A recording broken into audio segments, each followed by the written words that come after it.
2. Buenas tardes, hermanos, que Dios los bendiga a todos. Una vez más es un placer dirigirnos a ustedes, esperando en el Señor que sea de bendición para ustedes. Quiero recordarles que los objetivos primordiales que tenemos nosotros trazados es que sea para edificación. Probablemente nuestros comentarios, algunos sean diferentes a los que ustedes piensan, pero eso no debe quitar de que somos hermanos y que nuestro deseo es que usted tenga también otros puntos de vista para poder orar y pedirle al Señor sabiduría y discernimiento. Así que lo más importante es eso. Vamos a orar y vamos hoy a tratar de avanzar desde el capítulo 24 de Mateo, verso 9 en adelante. Vamos a orar y pedirle a Dios que nos guíe a todos. Amén. Señor, te damos gracias una vez más porque nos das el privilegio de exponernos a tu palabra. Y nos exponemos a ella a la luz de tu Espíritu, suplicando sabiduría, entendimiento, inteligencia, suplicando lo que dice, Señor, el mismo apóstol Juan cuando hablaba de que el Espíritu nos iba a guiar a toda verdad.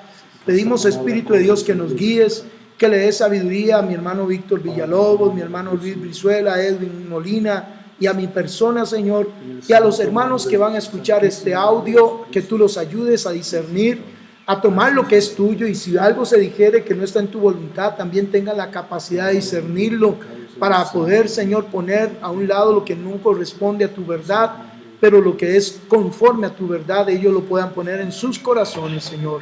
Te damos gracias una vez más, Señor, en el nombre de Cristo Jesús. Amén. Voy a dar la introducción para continuar entonces con el tema. Desde el verso 8 nos dice que, y todo esto será principio de dolores. Yo entiendo que todo esto significa lo que viene hablando anteriormente. Todo esto es con respecto a lo que iba a pasar anteriormente, como de guerra, rumores de guerra, se levantará nación contra nación, reino contra reino, terremotos en diferentes lugares. Todo eso es principio de dolores. Ahora, ese principio de dolores ya lo hemos venido viviendo hace muchos años ya. Ahora, ese principio de dolores llega a un punto en donde pareciera que hay una evolución, porque después viene y dice, entonces os entregarán a tribulación y os matarán y seréis aborrecidos de todas las gentes por causa de mi nombre. Muchos tropezarán entonces y se entregarán unos a otros y unos a otros se aborrecerán. Y muchos falsos profetas se levantarán y engañarán a muchos, y por haberse multiplicado la maldad, el amor de muchos se enfriará, mas el que perseverare hasta el fin, ese será salvo.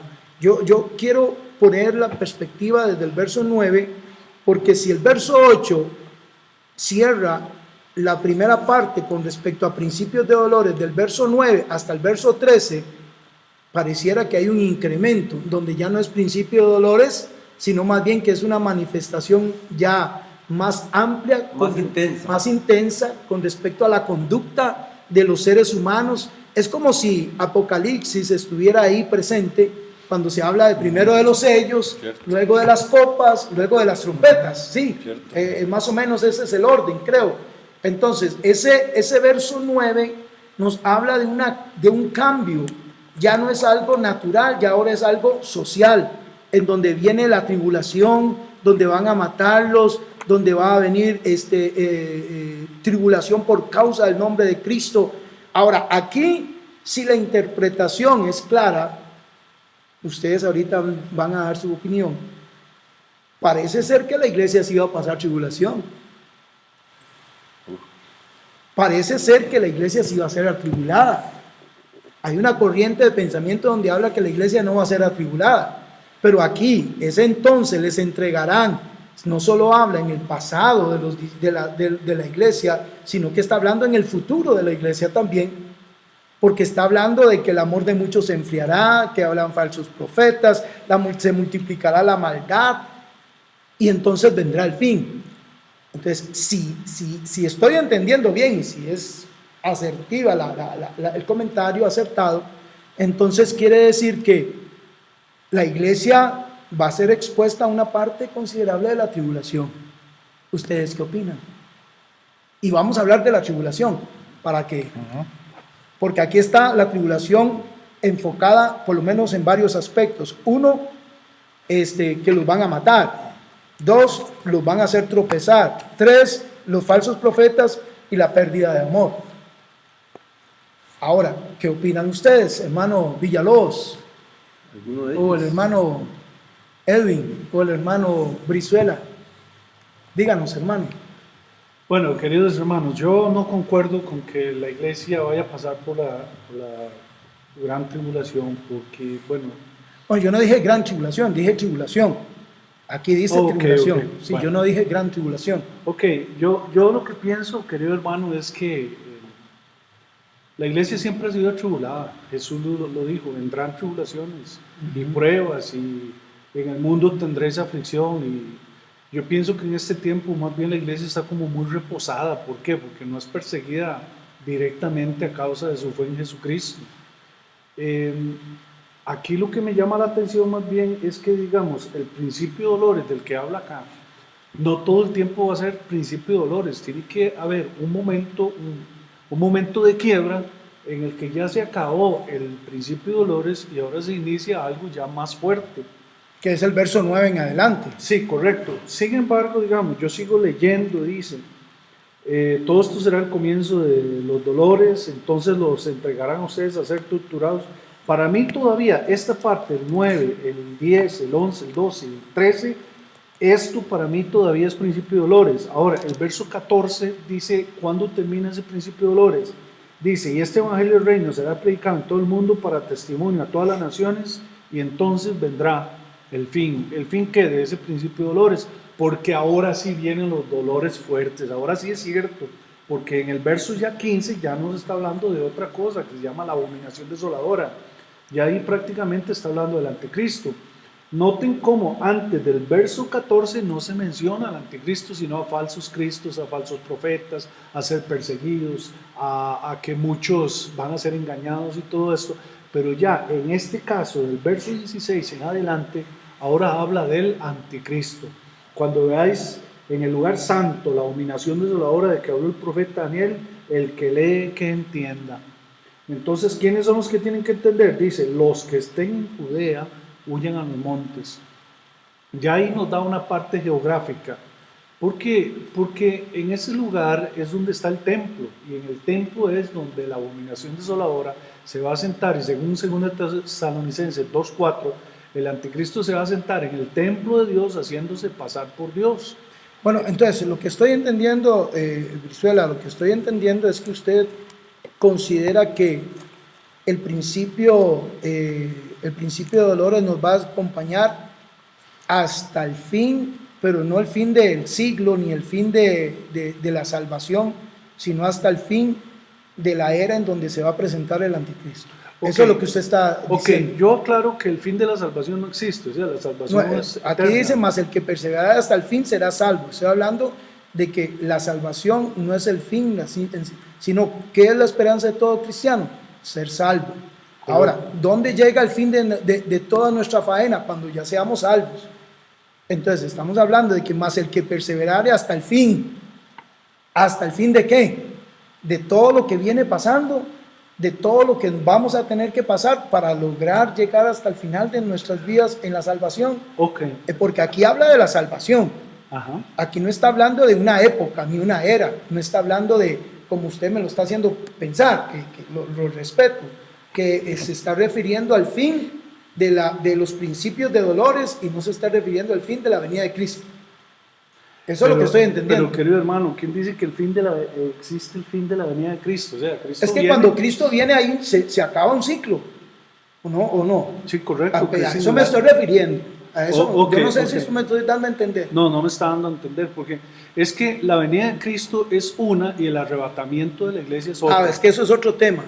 Eso es otro tema. Si nos metemos en ese tema, no nos vamos a salir de ahí, porque yo estoy ahorita en Mateo, porque por eso le decía la vez pasada, el tema del arrebatamiento es muy interesante, que me gustaría mejor tomarlo ya el próximo jueves, hablarlo, pero estamos hablando de Mateo propiamente.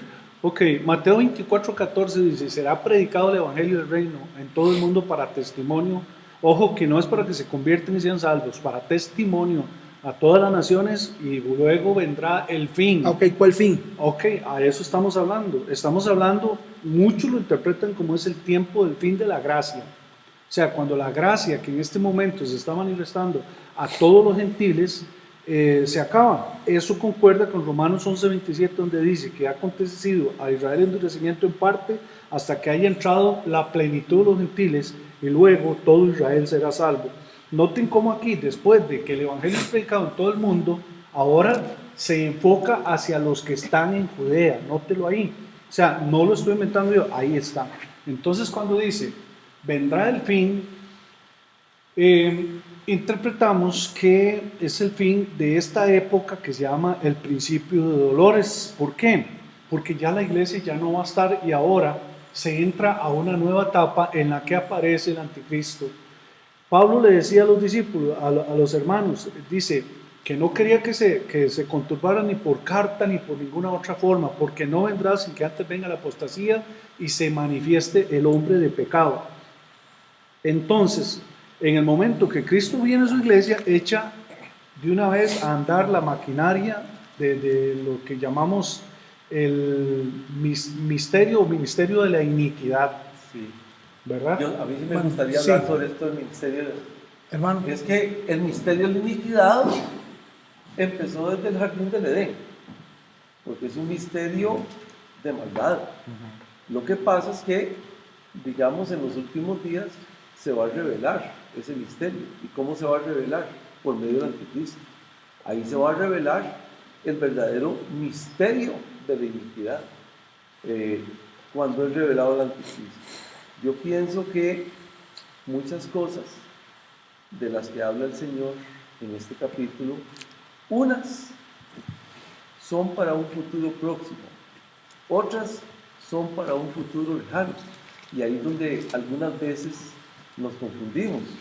Y pareciera que este fin, entonces vendrá el fin, cuando he predicado ya, que yo les decía la vez pasada, que eso nosotros no lo sabemos, esto solo lo sabe Dios, cuando ya las personas todas han recibido el testimonio de la palabra, que, bueno, el fin a que se refiere, entiendo yo, es como ya cuando todo está listo para que venga el Señor Jesucristo.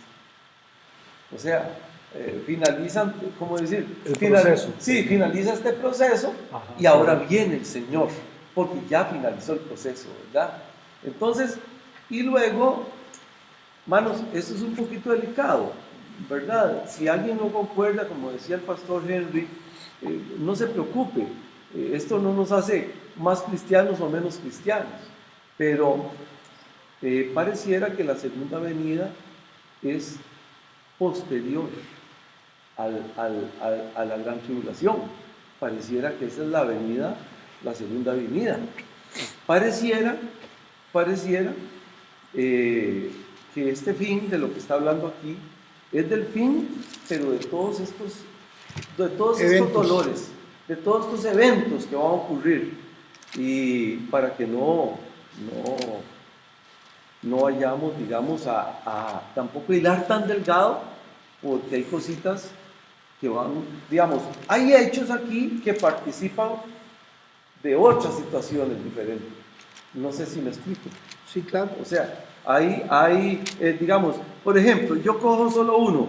Entonces os entregarán a tribulación y os matarán, y seréis aborrecidos de todas las gentes por causa de mi nombre. ¿Cuándo ha ocurrido eso? ¿O cuándo ocurrirá? Siempre ha ocurrido y siempre ocurrirá. Pero como decíamos hace un rato, esto se irá intensificando. Esto se irá, como el término que usaba mi hermano Henry, esto se irá ampliando cada vez más, ¿verdad? Eso es lo que ¿Qué dice mi hermano Edwin?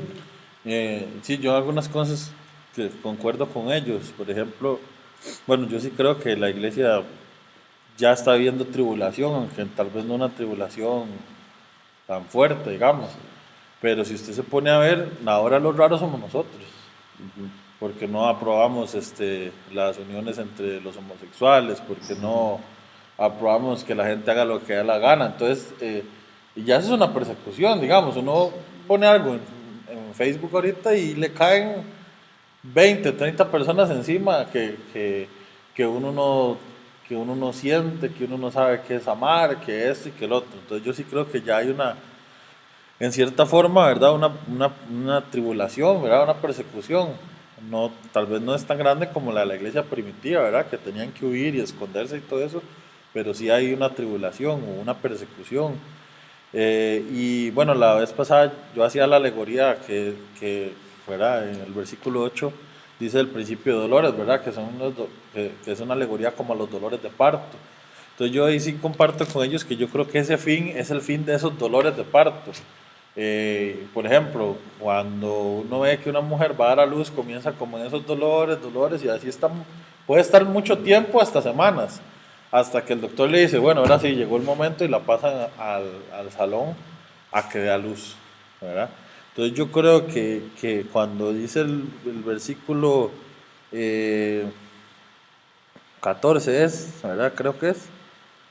Será predicado. Ajá, sí, se refiere a el fin de esos dolores, digamos, del fin de esos dolores que se hablan desde el versículo 8. Y luego, no sé si entramos en la otra parte. Sí, sí, sí. Por tanto, dice, cuando veáis en el lugar santo la abominación desoladora. ¿En dónde? En el... 15. Sí, Ah, ok. 15.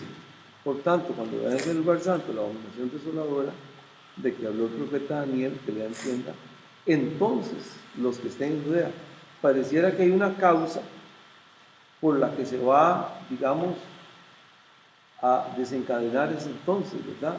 Y la causa es la abominación desoladora. Ahora, yo sí he leído algo y yo sí he visto por lo menos 3 perspectivas de la abominación desoladora. Ajá. Y ya nosotros lo hemos comentado en cierta forma. Está la primera desolación, la primera abominación desoladora, ¿verdad? La que ya hubo. Sí, exactamente, en las que ya hubo 2, por lo menos. Ujú. Que una es con Antíoco Epifanes, ¿verdad? Antíoco, que por cierto le decían Antíoco el loco, El rey de Siria. el rey de Siria, correcto. Con este Antíoco, ya una vez en el lugar santo, ¿verdad?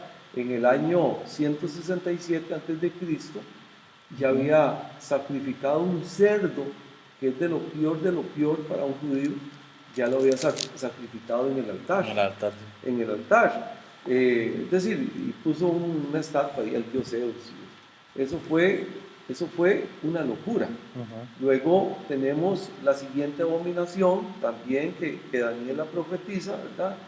Que habla de tropas, que es en el año 70 El año después de 70. Cristo, cuando las tropas rodean, y no solo rodean, es que las tropas entran hasta el lugar santo.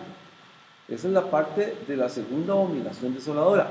Ahora, hay personas que se quedan solamente en esas 2 abominaciones, y la verdad tampoco lo vamos a criticar, pero en 2 Tesalonicenses capítulo 2 nos habla también de una tercera abominación desoladora. Si gusta lo vemos. Sí. Sí, más. Segundo Bueno, Tesalonicenses. 2 Tesalonicenses. Vamos a ver. Aquí está. Ok. 2 segundos. Dice, pero con respecto a la venida. ¿Dos qué? Perdón, Víctor. 2:1 al 4. Ok. Pero con respecto a la venida de nuestro Señor Jesucristo y nuestra reunión con Él, os rogamos, hermanos, que no os dejéis mover fácilmente de vuestro modo de pensar, ni os conturbéis, ni por espíritu, ni por palabra, ni por carta, como si fuera nuestra, en el sentido de que el día del Señor está cerca. Nadie os engañe en ninguna manera, porque no vendrá sin que antes venga la apostasía y se manifieste el hombre del pecado, el hijo de perdición, el cual se opone y se levanta contra todo lo que se llama Dios o es objeto de culto, tanto que se sienta en el templo de Dios como Dios, haciéndose pasar por Dios. Pareciera que Pablo mismo, ¿verdad?, profetiza y también Daniel lo profetiza, una tercera abominación desoladora. Pero aquí estamos hablando del contexto de la venida de Cristo. Ya no estamos hablando del contexto Del año 70. exactamente del año 70, ni después de la muerte de Cristo, digamos, ni pocos años después de la muerte de Cristo. Estamos hablando ya en el contexto de la venida de Cristo. Entonces, esto es difícil de asimilar. Y hermanos, créanme que ya hasta ha salido publicado por algunas revistas la reconstrucción del templo en Jerusalén. Hasta ha salido, han habido publicaciones, los predicadores que se están preparando, los sacrificios que se quieren dar. Ahora, Daniel lo profetizó. Y si me permiten, vamos a Daniel 9:27 para que vean qué interesante algo que dice Daniel 9:27. Hay algo muy interesante que dice Daniel en el capítulo 9, verso 27. Por lo menos yo estuve viendo este versículo que dice: y por otra semana, se está hablando de la semana 70, confirmará el pacto con muchos. Oigan ustedes este término: confirmará el pacto con muchos. Ni Antíoco Epifanes, ni Tito, ni nadie ha hecho ningún pacto. Y se supone que en esta tercera abominación desoladora, este hombre va a hacer un pacto con diversas naciones. Porque no va a ser, y disculpen, pero este anticristo va a ser impresionante, sobre todo para los impíos. Va a ser impresionante por sus prodigios, por sus señales, posiblemente por su inteligencia, pero por supuesto inteligencia puramente humana, ¿verdad? Nada celestial. Es decir, que llega hasta firmar un pacto, ¿sí, hermano? Hermano Víctor, yo tengo aquí un par de preguntas. Cuando leen 2 Tesalonicenses, Sí, claro. capítulo 2, verso 4, que el anticristo se sienta en el templo, pregunta: ¿cuál es el lugar geográfico de ese templo? El lugar geográfico. En realidad, digamos, si usted me pregunta a mí cuál es el lugar exactamente, digamos, el lugar exacto del templo, pareciera que es el mismo lugar donde está el muro de los lamentos. Es correcto, o sea, es Jerusalén. Jerusalén. Ah, no, sí, es Jerusalén. Digamos, yo te iba a decir que, digamos, por lo menos sé que es por lo menos supone uno que es en Jerusalén. Lo que no sabe uno es la ubicación exacta. Muy bien, aquí en Daniel 9:27 vienen las siguientes preguntas. Ajá. Durante una semana dice que ese príncipe confirmará el pacto con muchos. ¿Cuál pacto? Un pacto que va a ser posiblemente, puede ser un pacto de paz, puede ser un pacto, digamos, como Económico. un pacto económico. Okay. Es decir, hay una serie de pactos como los tratados, digamos, como la OTAN, como la ONU, que son pactos, digamos, entre naciones. A eso pareciera referirse. Ok, aquí mismo en este verso 27, en Daniel 9:27, dice que ese pacto tiene sacrificios y tiene ofrendas. No, que hará cesar, Ujú, que hará cesar. ujú. Exactamente, el sacrificio y las ofrendas. ¿Por qué? Porque se supone que al restaurarse el templo van a haber sacrificios y van a haber ofrendas. Ok, al confirmar el pacto con muchos, ¿no querrá decir eso también que Ajá. está hablando de un pacto llamado la ley, donde hay sacrificios y ofrendas?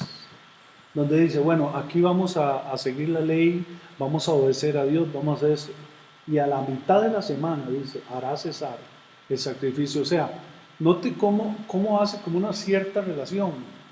O sea, ¿qué tendría que ver un pacto económico o un pacto político con los sacrificios y las ofrendas? Pareciera como que está relacionado. Entonces, digamos, otra pregunta aquí. Geográficamente, querido hermano, ¿a dónde es que se hacen los sacrificios y las ofrendas? En el altar En el altar del templo, del templo. que está en Jerusalén. Jerusalén. Que estarán. Ahora, en Mateo 24, el verso 14, también leíamos hace un rato, para que a esto a lo que yo voy.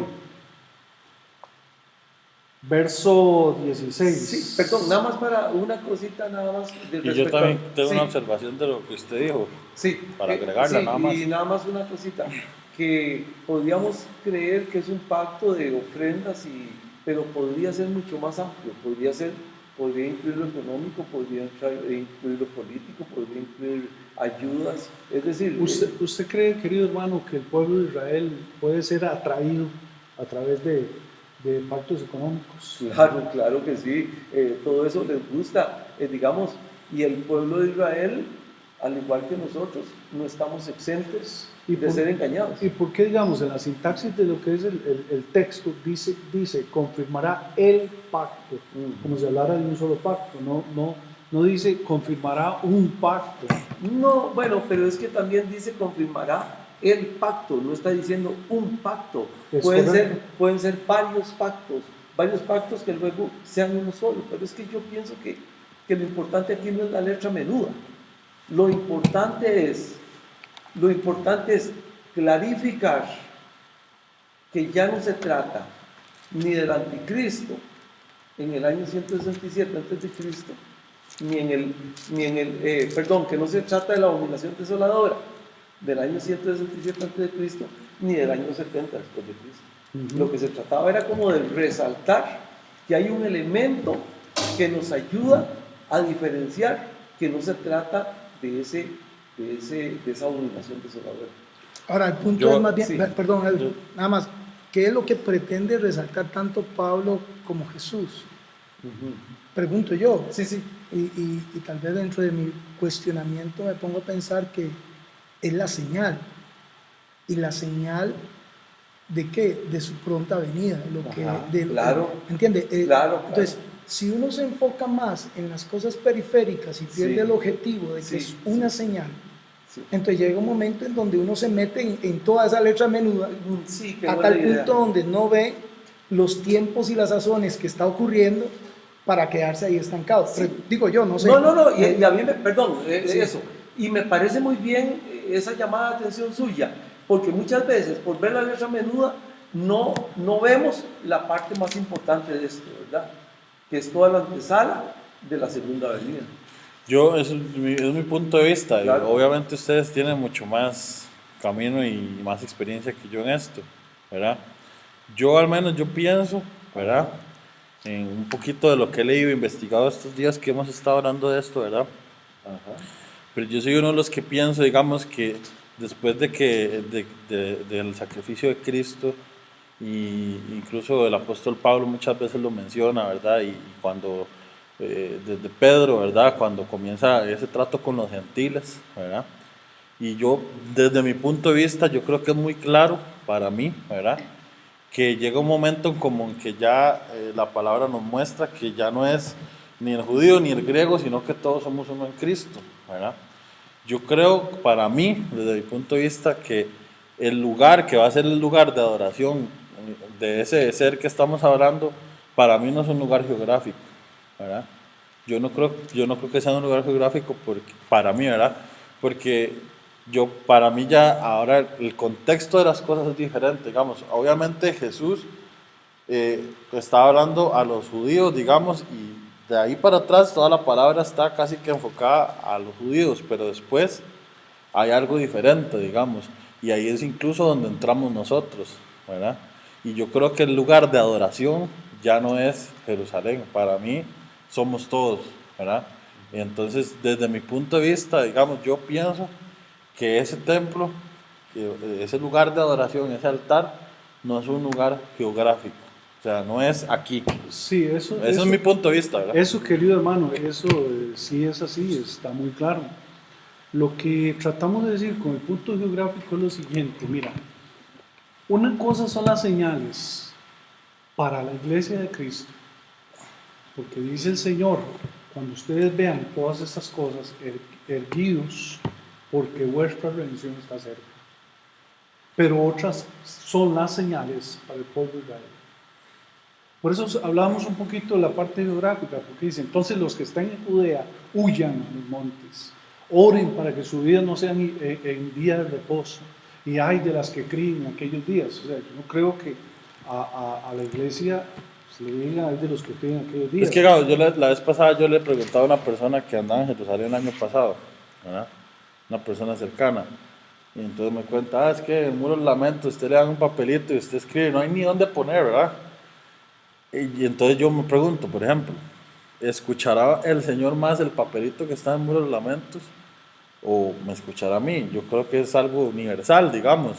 Para mí es así, digamos. O sea, lo que yo quiero entender es que sí, el anticristo sí se va a posicionar en un lugar de adoración, pero para mí no es un lugar geográfico. Porque ya eso no es así, digamos. Ya ahora no solo juega el papel del pueblo de Israel, sino hay un papel de todos nosotros. Sí, pero digamos, Edwin, también hay que tomar en cuenta, digamos, las personas que han estudiado más a profundidad este tema. Entonces, yo pienso que eso es una buena referencia. Es decir, muchas veces uno lee algo y uno sabe que hay personas que uno puede pensar. Es que nada más, Sí. es interesante lo que dice Edwin, Sí. partiendo de, ¿han oído la información sobre la gran ramera? Sí, claro. De la que fornica todas las naciones con ella, Sí. y que la ubicación geográfica de la gran ramera no es Jerusalén, sino es Roma. Sí, exacto. No, bueno, No, sí, no, uno sí, dijo sí, que Roma, por eso, ¿verdad? Roma que está rodeada de 7 montes, Sí, y exactamente. que Roma está extendida por todo el mundo y que está moviendo el ecumenismo, Sí, está moviendo un tipo de... Porque más bien yo pregunto, Sí, claro, claro. primero porque Jesús es el que se llama que Él posará su pie en Sion, punto. Sí, Jesús. exactamente. Entonces, si Jesús es el que se está atribuyendo esa tierra, ese lugar de propiedad, Sí. si es geográfico, ¿por qué el anticristo hará eso? Pregunto yo. Porque, Entonces, pues, ahora, y si es una cuestión global, universal, Sí. entonces, ¿por qué pensar que no más bien es un movimiento en el cual está llevando al ser humano a un engaño de tal manera que lo está cegando?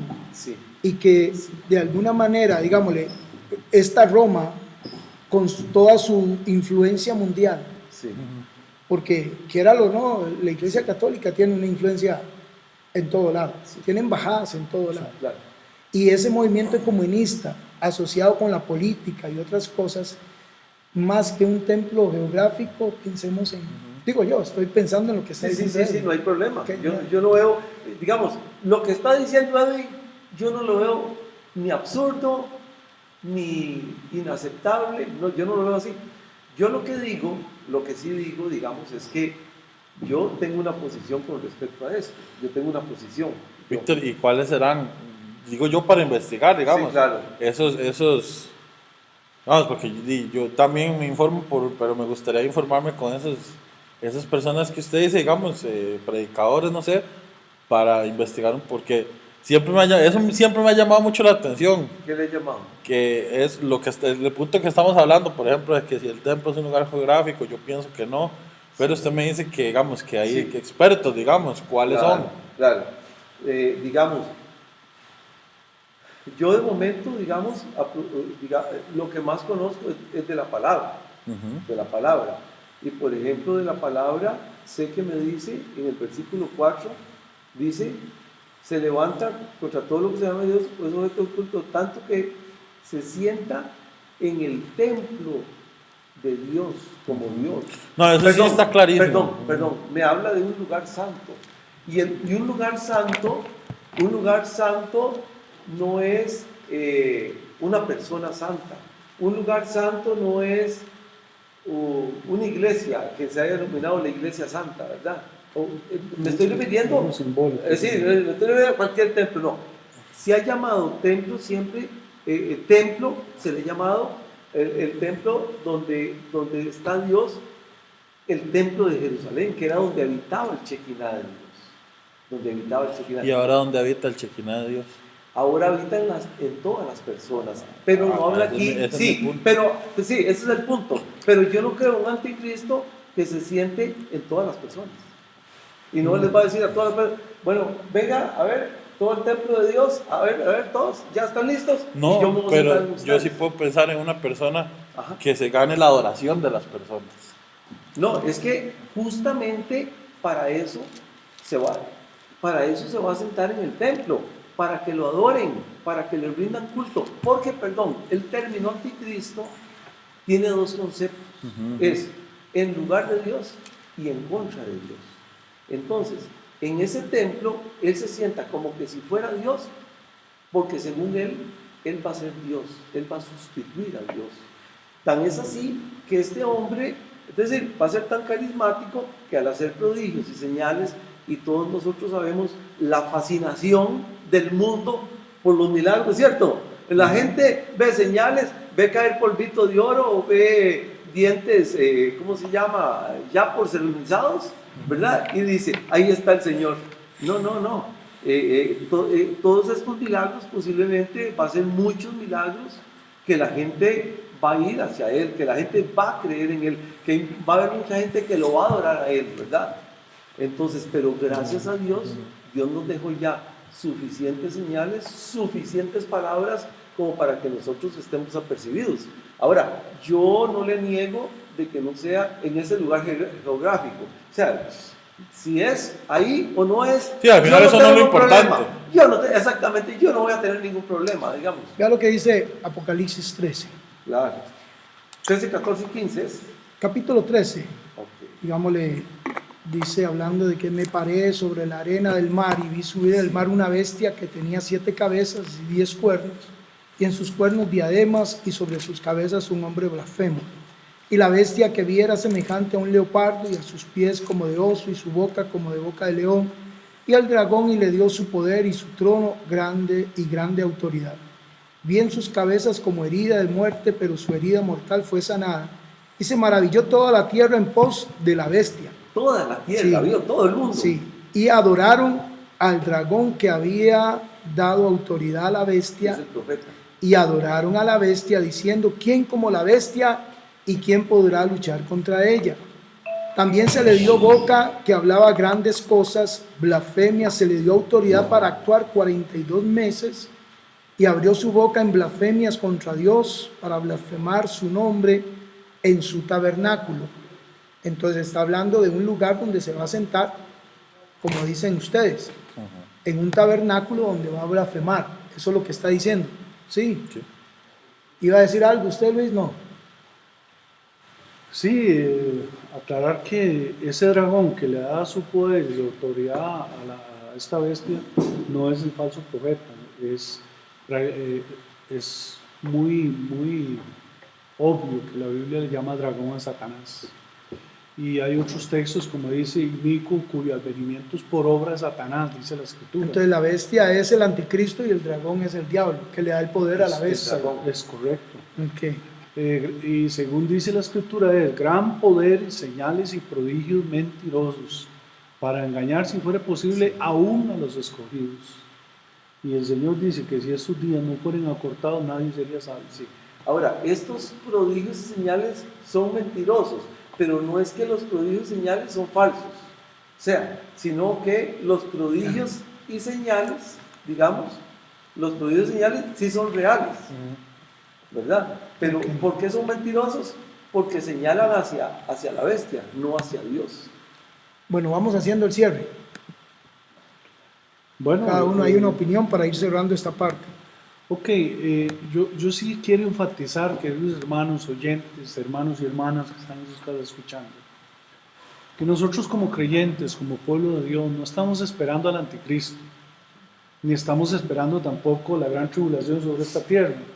Estamos esperando, como dice en Tito, aguardando la esperanza bienaventurada y la manifestación gloriosa de nuestro gran Dios y Salvador Jesucristo. Nosotros, en lugar de esperar al anticristo, esperamos que Cristo venga por su iglesia. Y no esperamos la gran tribulación, esperamos las bodas del Cordero, como así está escrito. Ok. Que lo rescatable de todo esto, de todas estas señales, no es, digamos, ponerse temeroso, porque hay situaciones. Porque esto lo vive tanto el impío como el creyente.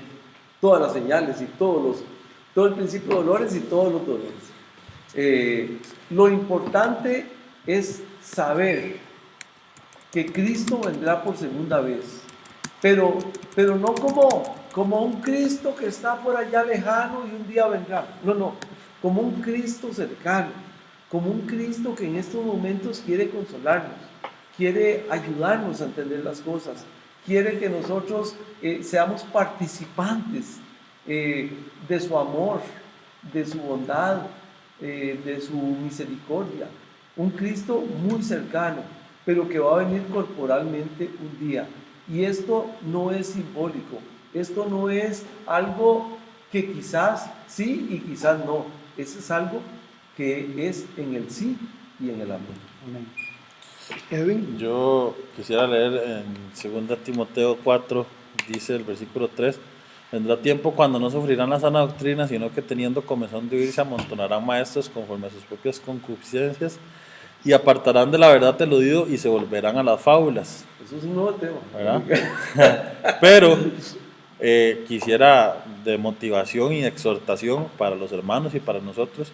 Antes de eso, Pablo le dice: te encarezco delante de Dios y del Señor Jesucristo, que juzgará a los vivos y a los muertos, que prediques la palabra, que instes a tiempo y fuera de tiempo, redarguye, reprende, exhorta con toda paciencia y doctrina. Yo creo que todo el escenario mundial está puesto delante de Dios, y creo que cuando hablamos de escatología hablamos de alguna manera de supuestos, porque aunque hay cosas que parecen claras, no son tan claras como quisiéramos, y máximo cuando hay muchas posiciones en el ámbito de la iglesia evangélica, hay muchas posiciones. Ahora bien, lo más importante es rescatar lo que es fundamental, lo que es eterno. Uno, Cristo viene. Amén. Y va a venir porque va a venir. Que unos dicen que la iglesia no va a pasar tribulación, que otros sí, que va a ser esto y va a ser lo otro. Esto, la verdad es que eso no es relevante ante lo eminente de la venida. Y ante eso eminente, creo que lo más importante sí es rescatar, por lo menos lo que dice Mateo, procurar que el amor de Dios no se enfríe en nuestros corazones. Amén. Estar listo para que si pasamos o no tribulación, estar siempre preparados. Qué bueno sería que no la pasemos. ¡Wow! Sí. Yo prefiero estar preparado a pasarla y no tenerla, Y no tener que pasar. a no prepararme, a no prepararme y tener que pasarla. Así que solo Dios sabrá si nos tocará eso o no, a lo cual yo creo que es importante estar siempre listos, preparados, predicando el evangelio a tiempo y fuera de tiempo a la gente, sabiendo que si para nosotros el día está cerca, hermanos, creo que la gente debe oír el llamado de Dios. Bien decía el hermano Luis Brizuela, la esperanza gloriosa de que Cristo venga. Amén. Nosotros no estamos enfocados en que aparezca el anticristo, bien decía el hermano, estamos enfocados en que aparezca Cristo, y que Cristo debe ser el porqué de nuestras vidas. Así es. Oramos, hermanos. Amén. Hermano Luis, nos despide en oración. Amén, Padre, en el nombre de Jesucristo te damos gracias. Señor, te rogamos que esta palabra crezca y sea glorificado en cada hermana, en cada hermano que nos escucha, Padre, en el nombre de Jesús. Gracias, Dios, por cada uno de los panelistas acá, y te bendecimos, te damos la gloria y la honra ahora y para siempre, en el nombre de Jesús. Amén. Amén.